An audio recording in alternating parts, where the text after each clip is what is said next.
Physics කියන්නේ සමීකරණ ගොඩක් කියලා සමහර අය හිතාගෙන ඉන්නවා. ෆිසික්ස් කියන්නේ පොතක තියෙන සෙන්ටෙන්සස් ගොඩක් කියලා සමහර අය හිතාගෙන ඉන්නවා.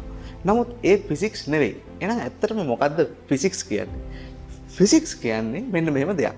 ඔයාට ප්‍රශ්නයක් කරද්දී ඔයා තියරි එකක් ඉගෙන ගනිද්දී ඔයාට 3D ඉමේජ් එකක් ත්‍රිමාණ චිත්‍රයක් ඇඳිලා පේනව නම් හිතින් ඇඳගන්න පුළුවන් නම් අන්න ඔයාට ෆිසික්ස් පුළුවන්. ඒක තමයි ෆිසික්ස් කියන්නේ.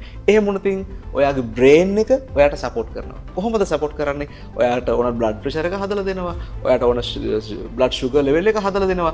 කොටින්ම ඔයා ඒ වැඩේට උනන්දු කරනවා. එහෙම නැත්නම් ෆිසික්ස් ඔයාට බෝරින් සබ්ජෙක්ට් එකක් ළමයි.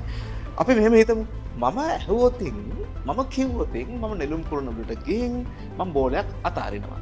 තප්පර 3කට පස්සේ වේගය හොයලා දෙන්න කියලා. මොකද කරන්නේ? අර ෆිසික්ස් ඊක්වේෂන් එකක් විතරක් කියලා හිතාගෙන ඉන්න ළමයි මොකද දන්නවද කරන්නේ? එයා මොකද කරන්නේ? මෙන්න මේ ඊක්වේෂන් එක දානවා. v = u + ad v = u ධන at සමීකරණය දාලා උත්තරේ ගන්නවා. no problem. ඒකත් එක ක්‍රමයක්. නමුත් ඒක ගැන 3D ඉමේජ් එකක් තියෙන කෙනා, ත්‍රිමාණ චිත්‍රයක් ඇඳ ගන්න පුළුවන් කෙනා මොකද දන්නවද කරන්නේ? බෝලේ නිදහස් කරද්දී එයා දන්නවා වේගය බිඳුවයි. නේ? තප්පරයකට පස්සේ හැම තප්පරයකදීම ප්‍රවේගය 10 බැගින් වැඩි වෙනවා. නේ? එහෙනම් තප්පරයකට පස්සේ එයාගේ වේගය 10යි.